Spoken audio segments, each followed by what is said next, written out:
안녕하세요. 부자오빠입니다. 인텔이 2분기 실적을 발표를 했는데요. 어닝 서프라이즈가 나왔습니다. 매출은 23조 6천억, 영업이익은 6조 8천억 정도가 나왔습니다. 매출은 시장 전망치보다도 높게 나왔고, 영업이익은 전년 동기 대비 23% 늘어난 수치입니다. 그런데도 주가는 9%대 급락을 했습니다. 삼성전자도 어닝 서프라이즈가 나왔었는데도 주가가 하락을 했었고, 며칠 전에 SK하이닉스도 거의 2조 원대 영업이익이 나오면서 어닝 서프라이즈가 나왔는데도 하락을 했었습니다. 여기서 알 수 있는 사실은 실적이 좋게 나온다고 해서 주가가 무조건 오른다는 보장은 없다는 겁니다. 여러 가지 이유가 있겠지만 요즘에는 웬만한 정보는 미리 예측이 됩니다. 그래서 주가가 어느 정도 선반영됐다고 볼 수 있겠고요. 그 다음에는 지금 당장은 돈을 잘 벌고 있지만 앞으로는 조금 지금보다는 더 못 벌 것 같다. 뭐 이렇게 생각을 할 때 주가가 안 좋게 나올 수가 있습니다. 그런데 심지어 인텔은 3분기 예측치조차도 상향 조정을 했거든요. 좋은 실적을 예상을 하고 있음에도 불구하고 이렇게 급락이 나왔다는 것은 장기적으로 봤을 때 뭔가 악재가 분명히 있다는 얘기로 해석이 됩니다. 그 중에서 지금 가장 큰 원인으로 꼽히는 게 7나노 공정 전환이 지연되고 있기 때문입니다. CPU에서 인텔과 경쟁하고 있는 AMD는 진작부터 7나노에 들어갔었거든요. 그런데 지금 인텔은 14나노, 10나노에 머물러 있습니다. 그런데 AMD는 팹리스 업체이기 때문에 설계만 하고 TSMC에게 물량을 주게 되죠. 그러니까 제조 공정에 대해서 신경 쓸 필요가 전혀 없습니다. 실제로 AMD는 대부분의 물량을 TSMC에 몰아줍니다. TSMC는 세계 1위 파운드리 기업이기 때문에 반도체 만드는 능력만큼은 세계 최고입니다. 그러니까 인텔로서는 설계에도 신경을 써야 되고 제품 만드는 것도 신경을 동시에 써야 되는데 제품 만드는 데에서 지금 걸림돌이 생긴 거고요. AMD는 생산은 세계 최고인 TSMC에 맡겨버리기 때문에 설계에만 신경을 쓰면 됩니다. 이 부분이 결정적으로 지금 인텔의 발목을 잡고 있다고 봐야겠죠. 설계는 잘하지만 그것을 만들어내는 제조 공정에 지금 문제가 있기 때문에 최근의 주가의 흐름이 굉장히 안 좋다고 해석을 할 수 있습니다. 그렇다고 TSMC에 물량을 줄 수도 없습니다. 왜냐하면 인텔의 정체성 자체가 종합반도체이기 때문에 생산을 포기한다는 것은 있을 수가 없는 일입니다. 어떻게든지 제조 능력을 끌어올려서 본인들이 스스로 해결을 해야 되는 상황입니다.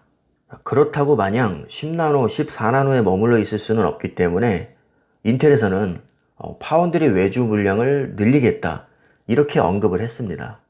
결국에는 그 물량이 TSMC 아니면 삼성전자에 오겠죠.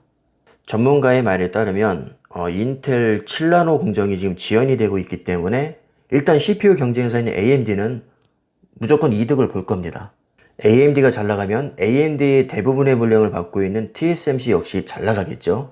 그리고 인텔이 외부에 파운드리를 준다고 했는데 삼성전자에 올 가능성도 어느 정도 지금 있다고 생각을 하기 때문에 삼성전자에게도 호재가 될 가능성이 있는 상태입니다. 아직은 TSMC에 많이 밀리고 있지만 삼성전자도 그렇게 행보가 나쁘지는 않습니다. 올해 2분기에 엔비디아 8나노 GPU를 수주를 했고요. 그 다음에 퀄컴의 5나노 물량도 지금 양산 중이고 파운드리 매출도 지금 늘고 있는 추세입니다. 2021년에는 17조 3천억으로 예상을 하고 있습니다. 인텔의 주가를 보니까 정말 10% 급락을 했습니다. 반면에 AMD는 같은 시간에 거의 8%대 급등을 합니다. 정말 신기하게도 TSMC 역시 같은 시간대에 4.6% 상승을 했습니다. 요즘에 인텔의 주가 흐름이 너무 좋지 않습니다. 삼성전자 주가도 제가 찾아보니까 거의 보합입니다. 냉정하게 평가를 해보자면 아직도 많은 투자자들이 TSMC가 그래도 삼성전자보다는 훨씬 더 우위에 있다고 생각하는 것 같습니다. 그러니까 삼성전자가 TSMC를 따라잡을 확률을 그렇게 높게 보지 않는 것이죠. 충분히 그렇게 생각할 수 있습니다. 왜냐하면 TSMC는 수십 년 동안 파운드리에만 올인을 했습니다. 세계 1위를 뺏긴 적도 한 번도 없습니다.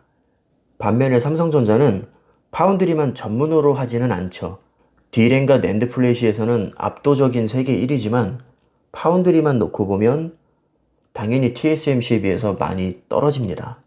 사실 기술력 자체만 놓고 보면 그렇게 꿀리진 않습니다. 하지만 여러 가지 문제점들이 있습니다. 일단은 고객과 경쟁 관계에 있기 때문에 팹리스 업체들이 삼성에게 물량을 잘 주지를 않습니다. 경쟁사에게 설계 도면을 건네준다는 게 당연히 껄끄러운 일이죠. 기술 유출에 대한 두려움이 있습니다. 그리고 패키징 기술을 또 빼놓을 수가 없는데요. 마무리 단계인 패키징에서 TSMC 기술력이 앞서 있는 것으로 알려져 있습니다. 제조 공정은 비슷하다고 해도 패키징 기술에서 TSMC가 앞서 있기 때문에 역시 TSMC에게 유리한 면이 있고요. 그 다음에 인프라도 무시할 수 없습니다. 수십 년 동안 세계 1위를 해온 TSMC는 인프라가 굉장히 좋습니다. 이런 악조건에도 불구하고 제가 삼성을 높이 평가하는 이유가 지금까지 걸어온 길을 보면 어려움들을 다 이겨내고 결국에는 해냈거든요. 그리고 삼성이 파운드리를 물론 오랫동안 해오긴 했지만 본격적으로 세계 1위를 하겠다 이 정도로까지 마음을 먹은 게 그렇게 오래되지 않았습니다.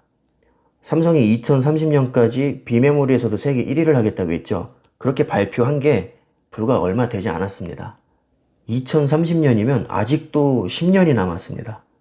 그러니까 어떻게 보면 비메모리 반도체에서는 이제 막 걸음마 단계인 겁니다.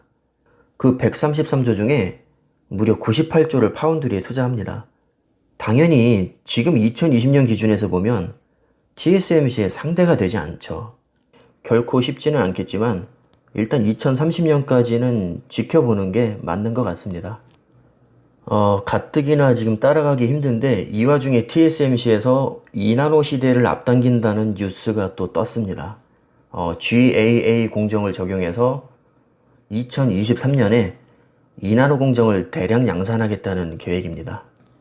사실 기술적인 것까지 투자자가 알 필요는 없겠지만 간단히 말씀을 드리면 기존의 핀팩 구조는 좌우 그리고 위쪽 이렇게 3면에서 전류가 흐르는 구조였는데 새로운 공정인 GAA는 모든 면에서 전류가 흐르는 공정이라고 합니다. 반도체에서는 전류의 흐름이 중요하기 때문에 게이트 통로가 넓어진 만큼 전력 효율도 당연히 올라가고요. 성능도 좋아지게 됩니다. 사실상 파운드리는 TSMC와 삼성전자의 2강 체제라고 보시면 됩니다. EUV 공정으로 접어들면서 7나노에서는 삼성이 약간 빨랐었는데 5나노에서는 또 TSMC가 앞섰죠.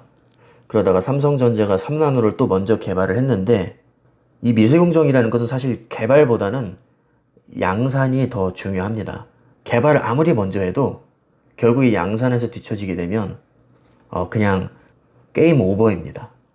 현재는 5나노 수준에서 양산이 이루어지고 있고요. 3나노는 2020년 정도는 되어야 양산을 할 수 있을 것 같습니다. 얼마 전 발표를 보면 삼성이 4나노 공정을 건너뛰고 3나노로 직행을 한다고 했거든요. 그만큼 TSMC를 따라가기가 정신없다는 얘기입니다. 얼마 전에 TSMC의 시총이 삼성전자를 이미 뛰어넘었습니다. 전통적으로 반도체에서 최강자였던 인텔과 삼성이 요즘에 주가 흐름이 좋지 않죠. 반면에 AMD, 엔비디아, TSMC는 승승장구를 하고 있습니다. 세상에 영원한 건 없기 때문에 언제 양상이 어떻게 바뀔지는 정말 아무도 알 수가 없습니다. 삼성이 앞으로 10년 동안 집중적으로 133조를 투자를 하기 때문에 기본적으로 10년 동안은 지켜봐야 할 것 같습니다. 요즘에 4차 산업혁명을 맞아서 반도체의 수요량은 분명히 계속해서 늘어날 겁니다. 그런데 중요한 것은 시간이 지날수록 점점 초미세 공정이 대세가 될 텐데 현재 시점에서 보면 5나노급을 구사할 수 있는 기술이 TSMC와 삼성전자가 유일합니다. 그러니까 지금 당장은 EUV 공정을 적용하지 못하더라도 20나노급 또는 10나노급 그렇게까지 초미세 공정을 필요로 하지 않는 공정도 수요량이 많거든요. 아직은 그렇지만 결국에는 시간이 지날수록 미세공정은 더 가속화될 수밖에 없을 겁니다. 그렇다면 장기적으로 봤을 때 TSMC와 삼성전자의 미래가 저는 밝다고 생각을 합니다. 비메모리가 물론 시장 규모가 훨씬 또 크긴 하지만 메모리 역시 같이 성장을 하고 있거든요. 근데 그 메모리에서 삼성이 또 세계 1위고요. 최근에 각광을 받고 있는 데이터 센터 역시 낸드 플래시와 서버 D램을 많이 필요로 합니다. 낸드 플래시도 삼성이 세계 1위입니다. 그러니까 꼭 파운드리가 아니어도 삼성은 이미 잘하고 있는 분야가 많기 때문에 그렇게 리스크가 저는 크지 않다고 봅니다. 만약에 많은 사람들의 예상을 깨고 삼성이 정말 TSMC를 잡는다면 주가는 많이 뛸 수밖에 없겠죠. 하지만 그 가능성이 솔직히 높아 보이지는 않습니다. 제가 전 영상에서도 여러 번 강조를 드렸죠. TSMC를 잡을 확률은 아주 희박합니다. 자, 하지만 1위까지는 못하더라도 점유율은 어느 정도 가져올 수 있을 겁니다. 어차피 초미세공정은 TSMC 아니면 삼성전자거든요.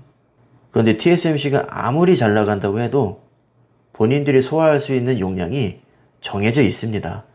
그 물량이 흘러 넘치게 되면 삼성전자가 받아먹을 수 있다는 거죠. 요즘 반도체 업계 간에 지각 변동이 일어나고 있는데요. 잘 나가는 업체를 꼽으라면 엔비디아와 TSMC입니다. 엔비디아는 인텔의 시총을 넘어섰고요. TSMC는 삼성의 시총을 넘어섰습니다. 앞으로 파운드리뿐만 아니라 4차 산업혁명이 오게 되면 반도체 수요는 분명히 늘어날 겁니다. 그래서 저는 반도체 업계의 장기적인 전망은 대체적으로 좋게 평가를 하고 있습니다. 삼성전자도 그 중심에 있기 때문에 당장의 큰 수익률보다는 안정적으로 장기 투자하기에 적합한 주식이라고 생각이 듭니다. 오늘 영상은 여기까지 하겠습니다. 감사합니다.